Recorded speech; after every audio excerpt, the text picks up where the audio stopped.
Ok, on va débuter notre cours d'aujourd'hui.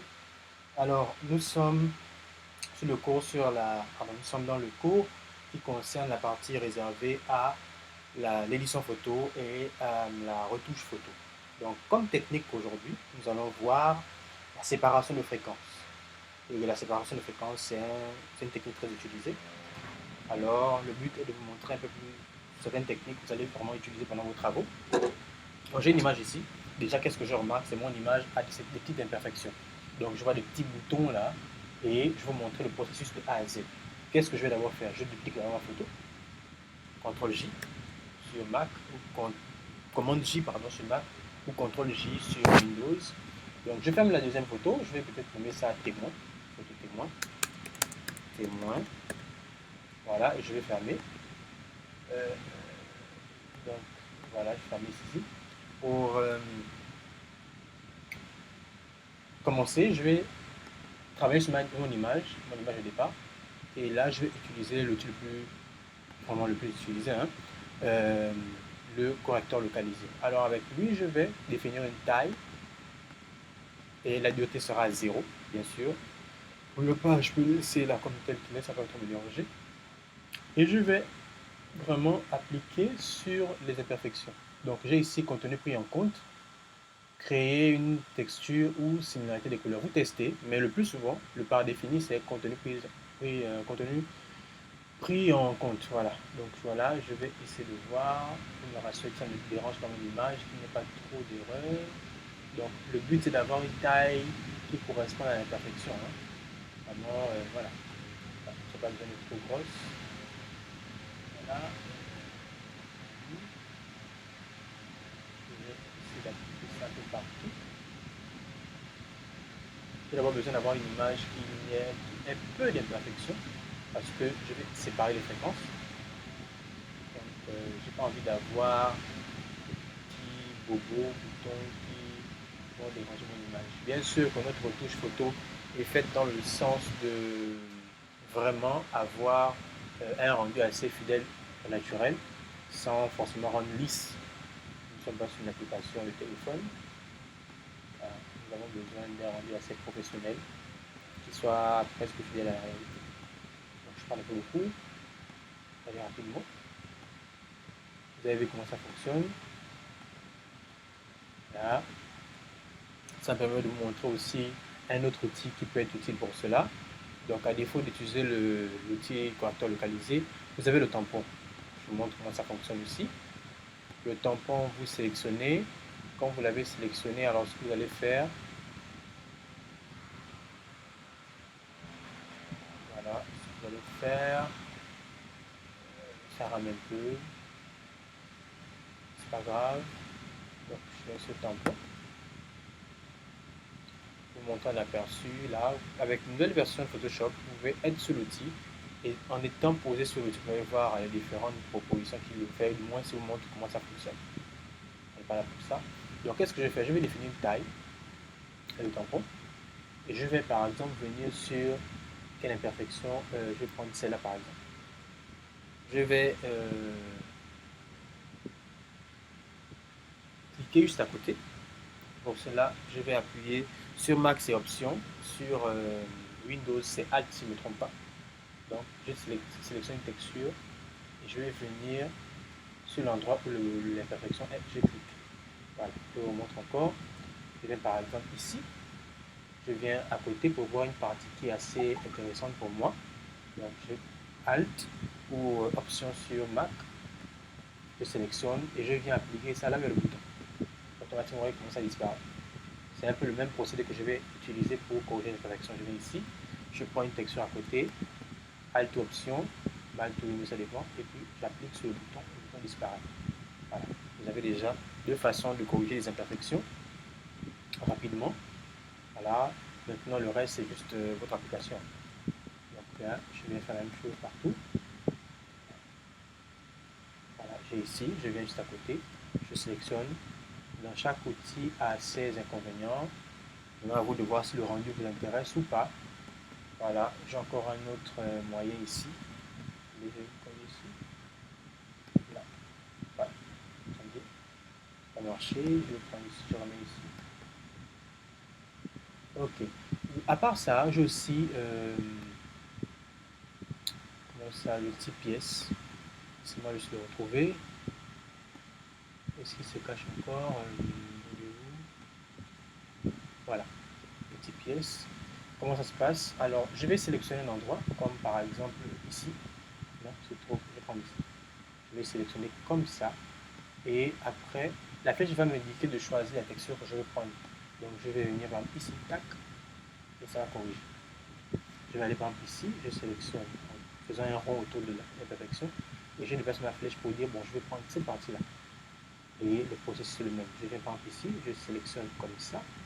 Là, j'ai mal fait. Je vais en arrière. Donc, je sélectionne comme ça. Et je viens, je reviens, je mal fait. Je sélectionne comme ça par exemple. Et juste à côté de la flèche, je choisis. Voilà.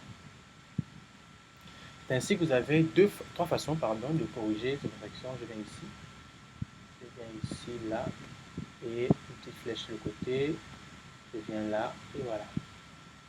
On peut déjà essayer de voir avant-après, pour ce qu'on a utilisé. Vous avez au moins la grâce. Alors, je vais vous donner trois outils. Leur fonctionnement et comment vraiment gagner du temps avec. Voilà. Voilà. Avant-après. On est avant, ici, et on est après. Voilà. Donc, vous avez le choix entre les trois. Je vais prendre une pièce pour voir si c'est mieux ici. Moi, j'ai tendance à utiliser les outils, voyez ça, avec, voilà, comme ça. Voilà. Et voilà. C'est intéressant. Ça vous évite d'avoir des petites taches de flou partout. Si ça ne correspond pas, j'ai quoi d'autre ici? Je vais prendre comme ça. Je sélectionne, je mets sur le côté. Voilà. À ce niveau, je fais une petite pause pour rappeler quelque chose. Que là, j'ai fait quoi, une correction d'imperfection sur l'image. Entre-temps, on était censé aller de A à Z. Donc, on commence par l'édition. Après, on va sur la retouche. Là, on est dans la retouche. Permettez-moi de faire un tour un peu en arrière sur l'édition. Déjà, pour faire de l'édition, vous avez Lightroom, qui est un logiciel vraiment dédié à l'édition photo.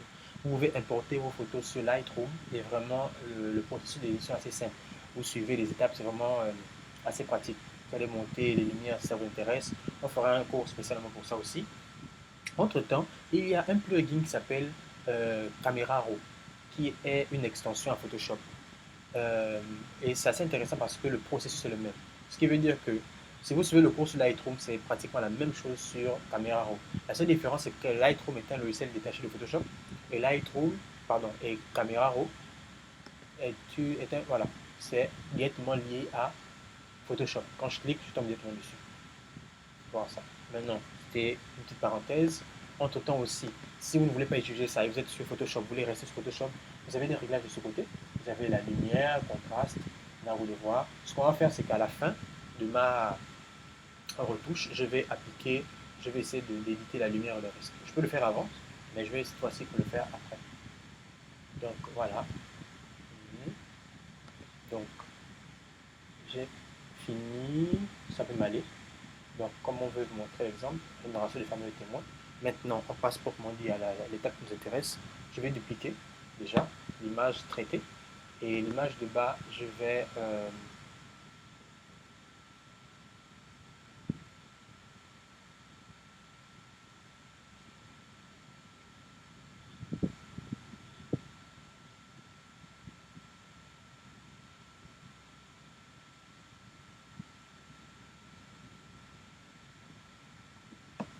l'image de bas aura le nom de couleur. Voilà, couleur. Ok, l'image de haut aura le nom de texture. Donc on va séparer la couleur et la texture. Vous allez voir vous-même, c'est assez intéressant. Texture. Ok, ce que je vais faire, c'est que je vais commencer par la couleur. Les couleurs, alors le réglage que je vais appliquer sur les couleurs est un réglage qui va consister à supprimer la texture. On ne va garder que la couleur. C'est pour ça qu'on va flouter pour que la texture soit le moins visible, moins visible, pardon, et la couleur soit plus prépondérante. Qu'est-ce que je vais faire? Alors je vais sur filtre tout en ayant la sélection sur couleur. Je peux mettre même des marqueurs de couleur pour ne pas me tromper. Il suffit de faire clic droit et vous allez choisir une couleur là, rouge. Je vais prendre l'autre et je vais mettre vert, pardon, jaune.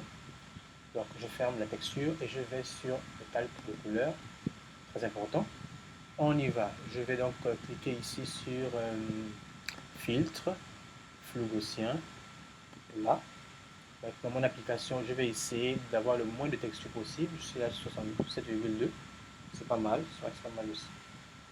Maintenant, à moi de voir. Si ça ne me convient pas, on sait que sur, je pourrais revenir en arrière. Maintenant, là, à ce niveau, je me rends compte d'une chose, c'est que si j'utilise les deux calques. Déjà, le premier calque qui est ici, c'est celui de la couleur qui est traité. L'image du bas le témoin n'est pas traité, c'est celui d'avant. Si je commence à faire des modifications couleur et texture, il faut que je garde encore un qui avait déjà été traité au cas où j'ai une erreur au niveau de la texture ou de la couleur.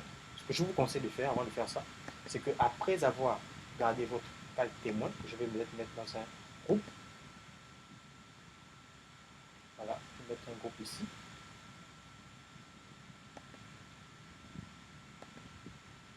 Non, je vais laisser témoin comme ça.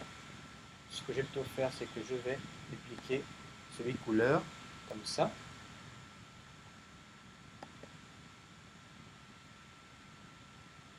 Je vais dupliquer. Je vais prendre celui de la couleur. Je vais dupliquer. Et je vais le nommer correction. Correction 1. Vous voyez que ça, j'ai fait la première correction. Voilà, donc je vais fermer. Maintenant, je reviens sur ma couleur. C'est une petite astuce qui peut vous aider vraiment. Surtout quand on travaille avec beaucoup de photos ou on a un travail assez particulier à faire. Donc je viens sur filtre, pardon. Filtre, je vais sur flou gaussien. J'étais sur 7,1 et je pense que 7,1 ça peut me convenir. Hein. Ça peut me convenir.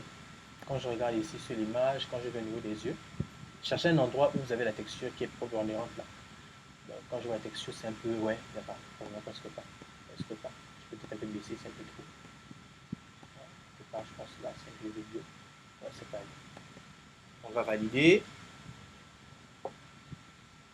Donc on valide rapidement, ça enregistre. Et qu'est-ce qu'on va faire? On va aller sur texture maintenant. Et pour la texture, on va aller vérifier d'abord l'image en combien de bits. Et ici, elle est en 8 bits, ce qui veut dire que ce réglage s'applique maintenant. Et maintenant, pour les images à 16 bits, vous allez avoir un réglage différent. Donc, je vais sur image. On est sur 8 bits, ça me convient. On va sur appliquer à une image. Appliquer une image, pardon. Donc, dans l'application d'image, qu'est-ce que je fais? J'ai la source. Voilà, l'image. En bas, j'ai le calque sur lequel on va appliquer cela. On va sélectionner plutôt couleur. Ici, fait couleur copie. Faites attention de sélectionner le calque couleur qui correspond à le calque dans lequel vous avez fait la modification de couleur. Ici, je vais aller sur soustraction, c'est déjà sélectionné par défaut. L'échelle va être à 2, le décalage à 128. Et ça peut aller. On va valider.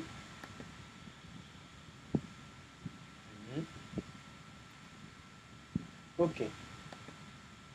Alors, on va voilà, c'est comme ça que cela s'affiche. Vous voyez, je n'ai que la texture présente. Ce qui m'intéresse, une belle texture. Alors, on passe maintenant. Pour que la texture puisse se voir normalement, il faut changer le mode de fusion qui sera en lumière linéaire. Donc, on n'aura que les lignes. Donc, ici, j'ai même plus de netteté. Et voilà. Donc, si je baisse, j'ai la couleur en bas qui est floue. Et en haut, j'ai la texture. Qu'est-ce que je vais faire? Je vais maintenant faire des modifications.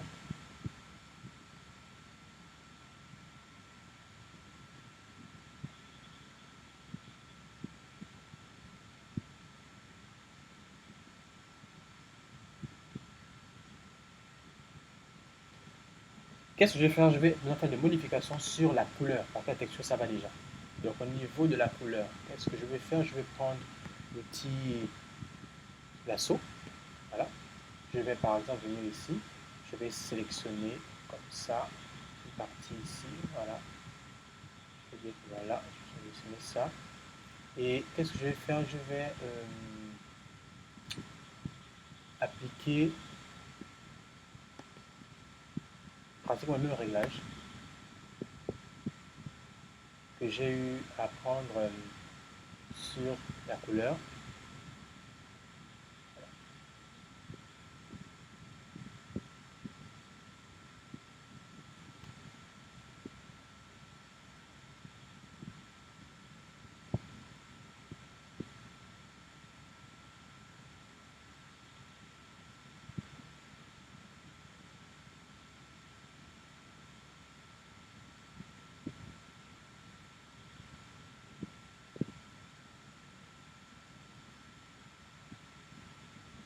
Donc, même réglage, je vais passer. Je vais aller par exemple ici, au niveau de l'ajout, je vais, non, c'est trop. Je vais sélectionner cette partie-là et je vais appliquer le même réglage, comme c'est enregistré, Gaussien. Nous sommes sur le calque de couleur.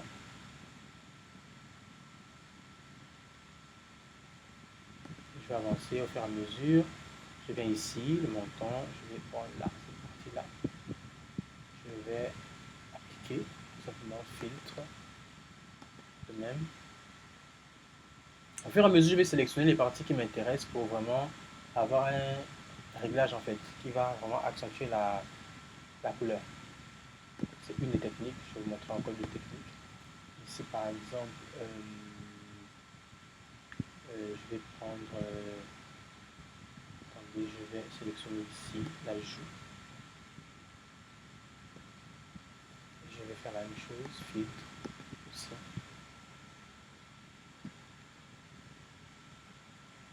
Voilà, je viens ici, je vais sélectionner cette partie-là, je fais la même chose encore.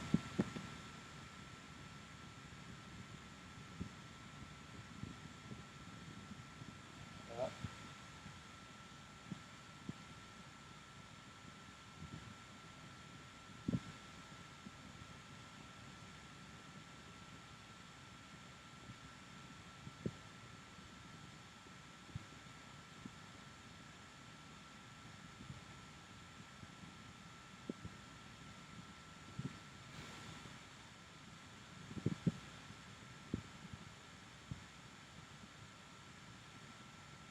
Voilà. Maintenant, voilà, c'est ce que je fais. Je continue. J'applique mon filtre. Et si on le voit maintenant, avant-après, je vais mettre les deux, texture et couleur.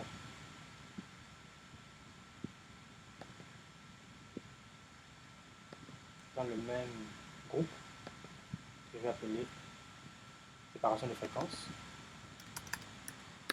Séparation de fréquences. Pardon, fréquence. Séparation de fréquences. Voilà. Et j'ai par exemple là avant. Et là je n'ai pas. Avant et après. Vous voyez la différence? Avant et après. Oui. Et si je trouve que la texture ne me suffit pas, pardon, au niveau de la couleur, c'est pas, j'ai envie d'ajouter un peu plus. Ce que je peux faire, c'est que je peux aller sur filtre, sélectionner l'image elle-même, donc copie, et me dire que bon, je vais encore, voilà, aller faire un petit ajout. Et voilà, je peux me dire que bon, vous voyez, là, je peux me dire que bon, je vais rendre ça plus sublime, là, c'est un peu trop. Je peux me dire que là, ici, oui, c'est un peu trop. Bon, là, c'est un peu trop. Ok, quelque part ici, par exemple, juste un peu plus. Voilà.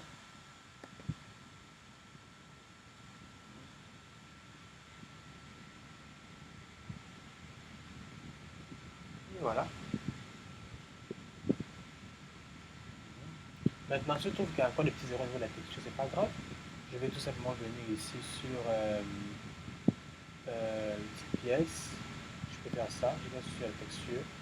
Je sélectionne là. Voilà. Pardon, c'est pas la souris. Je vais prendre cette pièce qui se trouve là. Je vais donc.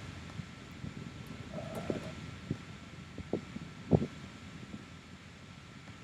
Non, désolé. Je ne sais pas ce que j'allais faire. Je voulais plutôt dire que je vais prendre le correcteur localisé. Je peux réutiliser ici. Le K2 pour faire des corrections. Voilà, je vais mettre là ici, là comme ça.